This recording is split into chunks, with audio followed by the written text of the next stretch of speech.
Assalamualaikum warahmatullahi wabarakatuh. Pada kali ini saya akan menjelaskan tentang panduan pengembangan bahan ajar hypercontent. Revolusi Industri 4.0 menitik beratkan pada perkembangan teknologi sehingga mengharuskan dunia pendidikan untuk beradaptasi dan menyesuaikan kegiatan belajar maupun materi pembelajaran agar dapat mempersiapkan peserta didik untuk berkarya di era mengintegrasikan teknologi seperti Big Data, Internet of Things, kecerdasan buatan, dan otomasi. Anda sebagai pendidik diharapkan memiliki pengetahuan dan keterampilan yang sinergis antara teknologi, pedagogi, dan konten atau TPEK. TPEK adalah suatu kegiatan kerja untuk memahami dan menggambar jenis pengetahuan yang dibutuhkan oleh seorang pendidik untuk mengefektifkan praktek pedagogi dan pemahaman konsep dengan mengintegrasikan sebuah teknologi dalam lingkungan pembelajaran. Nah, ada 7 variabel yang mempengaruhi TPEK. Yang pertama adalah teknologi knowledge. Yang kedua, pedagogical knowledge. Yang ketiga, content knowledge. Yang keempat, technological content knowledge. Dan yang kelima, pedagogical content knowledge. Yang keenam, technological pedagogical content knowledge. Dan yang terakhir, technological pedagogical content knowledge. Adapun penggunaan kerangka kerja TPEK dalam praktik dan penelitian memiliki beberapa kelebihan penting. Yang pertama, dengan eksplorasi integrasi TIK di ruang kelas dengan menekankan keterkaitan yang kompleks, halus, dan gigih antara teknologi, kerangka kerja ini dapat memiliki pondasi yang teoritis yang cukup mapan. Yang kedua, kerangka TPEK ini konsistensinya dalam pengintegrasian penggunaan teknologi ke dalam konteks yang berbeda. Yang ketiga, dengan terus menyadari ketiga aspek utama, teknologi, konten atau materi, dan pedagogi, kegiatan di kelas dapat diobservasi dan dianalisis. Selanjutnya yaitu integrasi teknologi dalam pembelajaran. Sebuah pembelajaran dapat dikatakan efektif apabila berhasil mencapai tujuan pembelajarannya. Pembelajaran efektif diawali dengan perencanaan yang terstruktur dan menyeluruh. Langkah-langkah ini adalah langkah prosedural yang dikonstruksi secara sistematis untuk penggunaan teknologi dan media yang efektif dalam pembelajaran.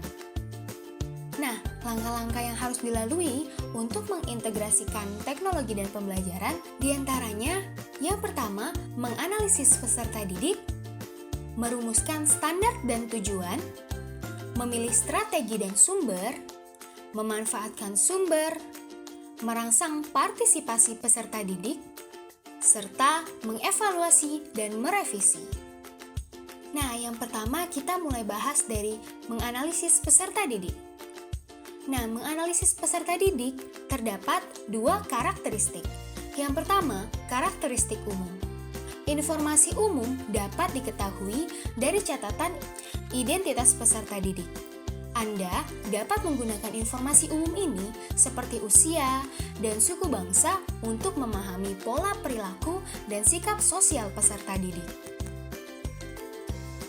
Yang kedua, kompetensi dasar spesifik. Komponen penting dalam merancang pembelajaran adalah mengidentifikasi kemampuan dasar spesifik peserta didik Anda. Anda dapat melakukannya secara tidak formal, atau seperti melalui penanyaan di dalam kelas. Atau pula bisa dengan melalui cara yang lebih formal, seperti memeriksa hasil ujian terstandar yang menentukan apakah peserta didik memiliki kompetensi prasyarat yang dibutuhkan untuk dapat mengikuti pembelajaran dengan baik. Yang ketiga, ada gaya belajar. Gaya belajar adalah ciri-ciri psikologis yang menentukan bagaimana seseorang menerima, berinteraksi, dan merespons secara emosional rangsangan dari lingkungan belajar. Nah, The Porter pada tahun 2010 membagi kebiasaan memproses informasi menjadi 3. Yang pertama ada visual, yang kedua ada auditory, dan yang ketiga kinestetik. Nah, gaya visual berfokus pada penglihatan. Saat mempelajari hal baru, biasanya tipe ini perlu melihat sesuatu secara visual untuk lebih mudah mengerti dan memahami. Selain itu, tipe visual juga lebih nyaman belajar dengan penggunaan warna-warna, garis, maupun bentuk. Yang kedua, ada auditori. Orang yang memiliki gaya belajar auditori mengandalkan pendengaran sebagai cara menerima informasi dan pengetahuan. Orang tipe auditori ini tidak masalah dengan tampilan visual saat belajar. Yang penting adalah mendengarkan pembicaraan pendidik dengan baik dan jelas. Yang ketiga, ada kinestetik.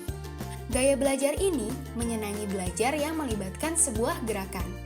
Biasanya orang yang memiliki tipe ini merasa lebih mudah mempelajari sesuatu, tidak hanya sekedar membaca buku, tetapi juga mempraktekannya. Bisa dengan melakukan atau menyentuh objek yang dipelajari akan memberikan pengalaman tersendiri bagi tipe kinestetik. Untuk itu, biasanya orang yang memiliki belajar kinestetik biasanya tidak nyaman berlama-lama di kelas. Yang kedua, merumuskan standar dan tujuan. Langkah kedua dalam model Assure adalah merumuskan standar dan tujuan pembelajaran. Perumusan standar dan tujuan pembelajaran sangat penting dilakukan dalam setiap pembelajaran karena standar dan tujuan adalah dasar dari 3 komponen penting model Assure.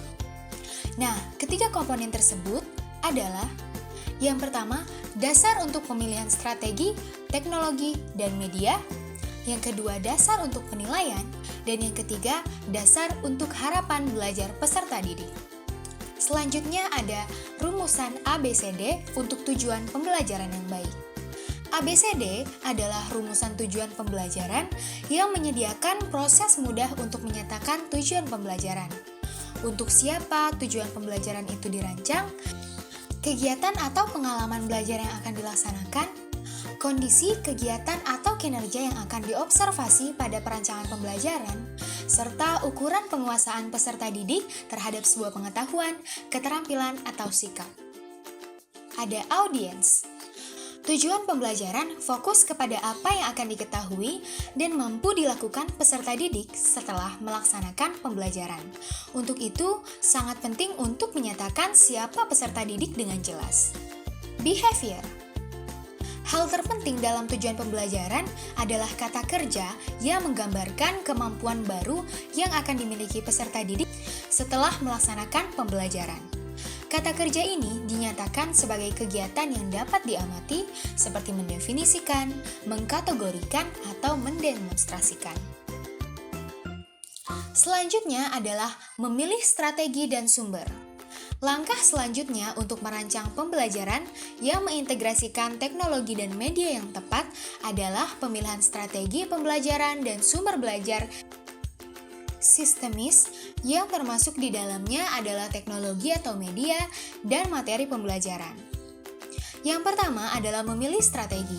Strategi pembelajaran yang baik adalah strategi yang sesuai dengan tujuan dan kebutuhan pembelajaran serta dapat melibatkan peserta didik dalam pembelajaran yang aktif.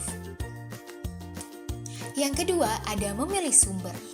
Dari definisi sumber sendiri, sumber belajar dapat dijelaskan sebagai perangkat, bahan atau materi, peralatan, pengaturan, dan orang di mana pembelajar dapat berinteraksi dengannya yang bertujuan untuk memfasilitasi belajar dan memperbaiki kinerja sesuatu. Yang kedua, kegunaan sumber. Secara umum, sumber belajar berguna untuk mempermudah pembelajar dalam belajar dan mempermudah guru dalam menjelaskan sebuah materi pembelajaran. Nah, adapun manfaat dari pemanfaatan sumber belajar, yaitu memperjelas penyajian pesan agar tidak terlalu bersifat verbalistis. Yang kedua, mengatasi keterbatasan ruang, waktu, dan daya indera. Dan yang ketiga, menimbulkan kegairahan belajar, memungkinkan peserta didik belajar sendiri-sendiri menurut kemampuan dan minatnya. Yang selanjutnya yaitu klasifikasi sumber. Menurut Wellington, sumber belajar dapat diklasifikasikan dengan mudah melalui pertanyaan seperti apa, di mana, dan bagaimana. Pertanyaan tersebut dapat dikembangkan menjadi pertanyaan-pertanyaan berikut. Yang pertama, apa jenis informasi yang akan ditransmisikan? Yang kedua, siapa yang akan melaksanakan transmisi itu? Dan yang ketiga, bagaimana cara mentransmisikan itu? Atas dasar klasifikasi tersebut, maka Association for Educational Communication and Technology atau AEC pada tahun 1979 mengklasifikasikan jenis sumber belajar ke dalam 6 jenis yang biasa disebut dengan BOLATP. Nah, kepanjangan dari BOLATP ini adalah sebagai berikut. Bahan, orang, lingkungan, alat, teknik, dan pesan. Dan ada pun yaitu memanfaatkan sumber. Langkah ini melibatkan perencanaan peran Anda sebagai pendidik untuk memanfaatkan sumber belajar seperti teknologi, media, dan materi. Anda dapat melakukannya dengan melakukan proses 5P. Yang pertama yaitu preview the resource atau memeriksa sumber belajar. Yang kedua ada prepare the resource, yaitu menyiapkan sumber belajar. Yang ketiga ada prepare the environment atau menyiapkan lingkungan belajar. Yang keempat ada prepare the learner, yaitu menyiapkan peserta didik. Yang kelima ada merangsang partisipasi peserta didik.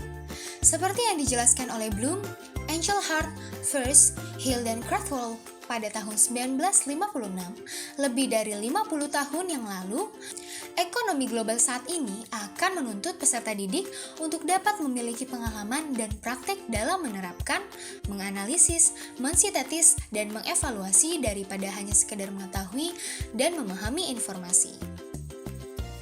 Dan yang terakhir ada evaluasi dan revisi. Komponen terakhir yakni mengevaluasi dan merevisi adalah komponen yang sangat penting dalam mengembangkan pembelajaran yang berkualitas. Tetapi, tidak jarang komponen ini diabaikan dan hanya dilaksanakan sebagai formalitas. Tanpa komponen ini, umumnya sangat sulit untuk menentukan apakah sebuah pembelajaran berhasil atau bagian mana dari sebuah pembelajaran yang membentuk perbaikan, serta sangat sulit menilai efektivitas dan efisiensi penggunaan sebuah produk media atau teknologi dalam pembelajaran.